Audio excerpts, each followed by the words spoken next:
Aspectos legais. Parte 13. Aspectos ambientais.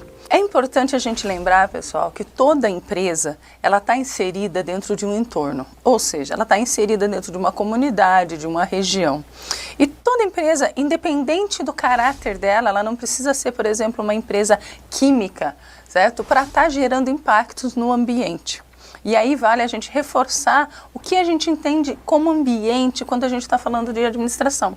Quando a gente está falando de administração, o ambiente ele deve ser entendido como todo esse entorno, certo? Então, a questão ambiental, a análise ambiental, não se refere somente a questões ecológicas, mas sim a um ambiente onde a empresa está inserida e com o qual ela acaba tendo alguma interação. Nesse sentido, cada vez mais a gente começa a perceber que a sociedade, e em paralelo a legislação, porque a legislação é um reflexo do amadurecimento da sociedade, acaba criando mecanismos para comprometer a empresa no que diz respeito aos impactos que ela pode levar. Quando eu falo comprometer, eu não estou querendo dizer que a sociedade é má com a empresa, não. A empresa ela tem sim uma responsabilidade e toda essa interação acaba gerando impactos. E a empresa começa a ter que cuidar desses impactos. Vamos olhar alguns itens que vocês com certeza já ouviram falar, que a gente tem que se atentar também. Até porque tem embasamento legal na maioria desses casos. Vamos dar uma olhadinha lá. Primeiro, a gente tem que analisar, a empresa tem que analisar, a gente já falou, o impacto socioambiental da sua empresa.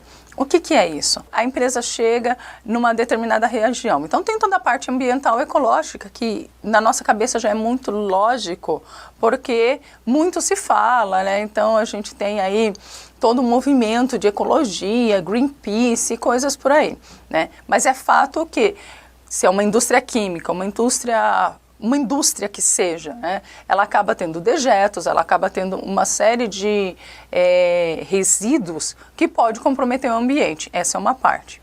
Quando a gente fala de impacto socioambiental, entra aquela parte da responsabilidade social, que não diz respeito só à questão ambiental, mas à questão da sociedade também.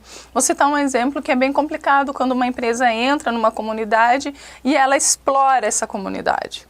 Ok? No sentido de repente, contratar pessoas com maus pagamentos, certo? Mas isso pode ser mais positivo do que negativo. Então a gente vê muitas empresas se preocupando seriamente com isso e dando uma contrapartida na sociedade. Então quando a gente fala de responsabilidade socioambiental da empresa, a gente pensa justamente em estratégias que possibilitem essa contrapartida da empresa para o ambiente onde ela está inserido.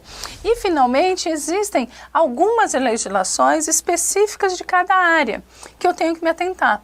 Porque até então a gente viu nesse módulo, né, uma série de legislações que são gerais. Todas as empresas têm que estar preocupadas com contrato social, preocupada com tributação, isso é geral. Mas dependendo do ramo em que você trabalha, você tem que se atentar a algumas questões, como por exemplo a parte alimentícia, que tem toda a parte de vigilância sanitária específica, a de saúde também tem vigilância sanitária, mas são outros itens que são analisados. Então você tem que procurar essa legislação específica. Vale de novo a gente reforçar, você deve buscar um advogado da sua área que possa estar te amparando. Beleza, pessoal? Então bons estudos, até a próxima.